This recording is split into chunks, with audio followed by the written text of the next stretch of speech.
Good afternoon. This is my Venus flytrap. It's been sitting outside all summer. I got this about this time last year. I've only had it for about a year. It was one little plant. It now looks like it's divided into two or three. Here's another one over here and another little one there, it looks like. Last fall, I was watching one of the channels. I believe it was Brad's Greenhouse. You can see I've already trimmed some of the stuff off of it. I'm just trimming off some of the dead ones, or some of the damaged ones that are going to go turn black. Might turn the camera a little more here. I'll have you guys in focus. Sorry about that. Now you can see it a little bit better. I'm going through and just trimming off any of the black bits you can see damaged. Let me turn the screen where I can see it. Maybe that'll help me even better. I think it will. Yeah. Now I can tell if you guys are in focus all the time. I keep moving you around, sorry. Anyway, last year what I did with, and I'm going to do it again this year. It worked last year. So I'm not sure if it's the right way to do it. This is what I'm going to do. Where I live in Alabama, it gets too cold here. It won't winter. I mean, you can leave them outside. They winter in North Carolina or South Carolina, where they originally come from, outside. They're a native plant. But I don't have a place where where I think this is going to get proper drainage and not getting eaten up by something during the wintertime. So what I did last year was I took it out of it's in peat moss perlite mix. I took it out of the peat moss mix, cleaned up the root corn that has a little corn down the bottom, some very, very tiny fine roots, kind of cleaned it up a little bit, and I packed it in some fresh sphagnum moss, which I have right here. This has been soaking for a little while in some rainwater, only rainwater, nothing else. And I'm going to pack it into this container, and it's going to go in the refrigerator. So let me walk you through. This is what I did last year. And again, I'm not sure if this is 100% way to do this, but this is what I did last year. So I'm going to start by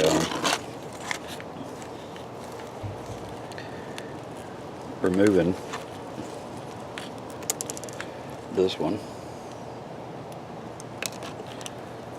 I'm not taking a lot off of it. You can see it's some of the dirt over the summer has settled down on it. It has a few roots. See the little corn? Other than that, there's just some really fine roots. That's really about all there is to this. There's not a lot to them. Not a lot. So I'm just going to kind of pick off some of that. I'm going to save that little baby right there. Alright. Just about like that.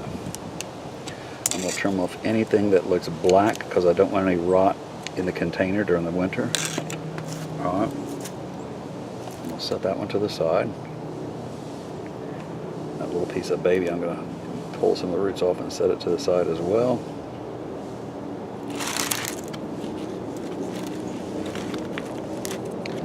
And then my big one. Sorry for my fingers here. But I want to make sure there's nothing rotted on it.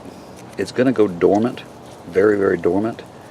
I put it in the bottom crisper drawer of my refrigerator, and I label it real good so nobody pulls it out and throws it on a salad, which that won't happen.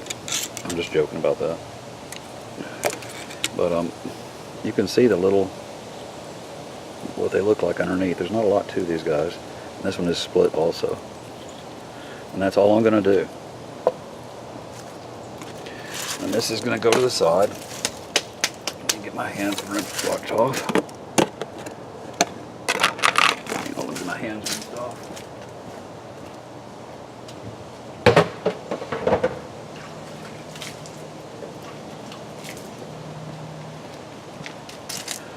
Alright, sorry about that. And here's what I'm going to do. I'm going to put a little bit of sphagnum in the bottom. Just like that. I'm going to place these guys in here.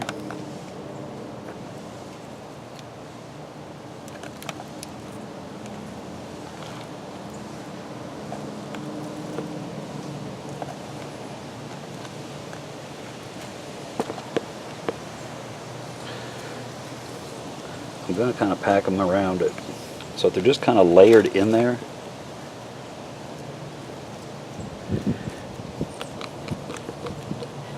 There's that little bitty one. I'm going to set that little bitty one right here in the corner and see if it makes it. I hope I'm not blocking everybody with my arm completely. Hope I wasn't doing that. Anyway, I've got it so it's buried in there, layered, and I'm just going to, again, put a layer over the top.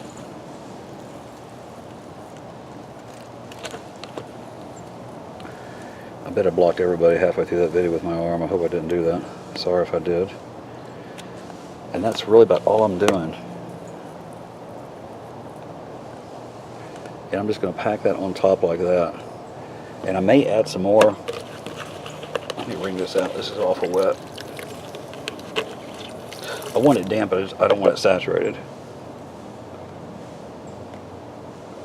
And last year when I did this, I would open this. I opened it every couple of weeks for the first couple of weeks, just checking on it, but I didn't notice anything different, so I left it alone. And I bet I didn't open it for about a month, and I remembered, and I opened it up and checked it, and it had grown a little bit. But it wasn't growing traps, it was just growing arms out. Was super, super bright, vibrant green, and looked really healthy, and was just sitting there, looked fresh as can be, and just sitting there like nothing had changed in the 2 months that I put it in there. So, as you can see, that's about it. And the plant is kind of like trapped down inside of that. You can see it down in here. And that's all I'm going to do.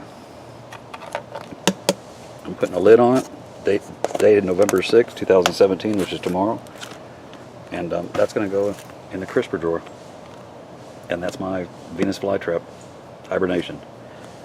That's all there is to it.